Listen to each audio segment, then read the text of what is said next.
శుభోదయం. Global బెతేనియా Calvary ministry తరపున ఈ ఉదయకాల సమయంలో మరొకసారి మీ అందరితో కూడా కలుసుకుని దేవుని యొక్క పరిశుద్ధమైన మాటలు ధ్యానించడానికి దేవుడిచ్చిన ఘనమైన సమయాన్ని బట్టి దేవునికి ప్రత్యేకమైన వందనాలు తెలియజేస్తున్నాను. ఈరోజు కూడా పరిశుద్ధమైన వేద గ్రంథంలో నుండి మరొక చక్కటి మాటలు చదువుకుందాం. మత్తయి సువార్త 8వ అధ్యాయము 2వ వచనాన్ని నేను చదువుతున్నాను. దయచేసి గమనించండి. మత్తయి సువార్త 8వ అధ్యాయము 2వ వచనము.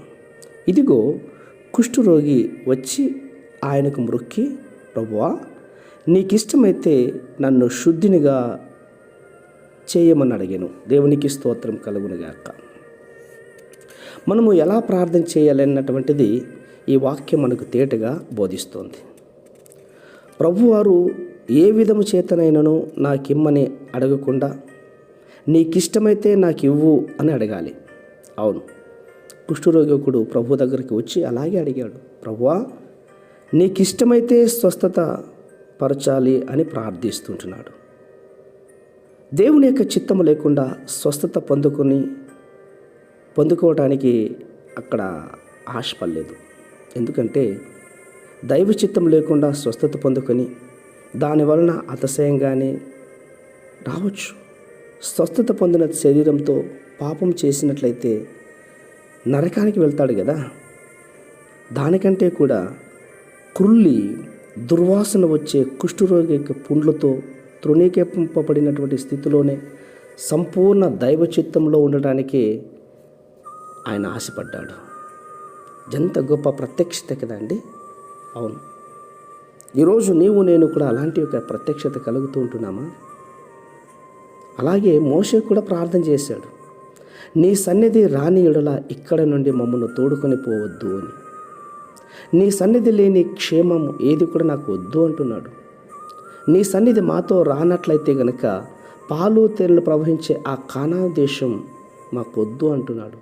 దానికంటే నీ సన్నిధి గల ఈ ఎడారే మేము కోరుకుంటూ ఉంటున్నాం. ఎక్కడ నీ సన్నిధి చిత్తం ఉంటుందో అది ఎన్నో శ్రమలతో కూడిన స్థలమైనా సరే అదే మాకు చాలు. ఎందుకంటే మీరు మాతో ఉంటారన్నటువంటి ప్రార్థన మోషే గారు చేశారు. ప్రియ సహోదర సహోదరులారా, దైవ చిత్తం లేని ఆధిక్యత ధనం మనకొద్దు. దైవ చిత్తమే సంతృప్తిని ఆశీర్వాదంను ఇస్తుంది. కాబట్టి ప్రభు యొక్క ఆశీర్వాదం ఐశ్వర్యమును ఇస్తుంది. దైవ చిత్త ప్రాకారం చేసినప్పుడల్లా కూడా సంతృప్తి సమాధానంగా జీవించగలుగుతాం. అట్లాంటి దాన్ని కోరుకుందాం.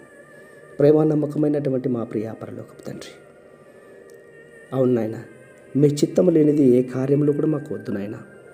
ఈ దినములో నుండి మా సంఘంలో 3 రోజులు ఉపవాస కూడికలు, మా సంతరపై యొక్క ఉపవాస కూడికలు జరుగుతుంటుండగా మీ చిత్తం ఏదైతే ఉందో వాటిని మా ద్వారా తండ్రి మీ మాటల ద్వారా మాకు సూటిగా మాట్లాడి ఎలా బ్రతకాలో, ఎలాంటి తీర్మానాలు తీసుకోవాలో, ఏది పొందుకోవాలో అలాంటి విషయాలు మాతో సూటిగా మాట్లాడి మా జీవితాన్ని సరిచేసి ముందుకు సాగుటకు మీరు అనుమతిస్తారని విశ్వాసంగా నమ్మొచ్చు. చిన్న ప్రార్థనలు మా రక్షకుని యేసయ్య నామమున బట్టి అడిగి వేడుకొని పొందుతున్నాం మా తండ్రి.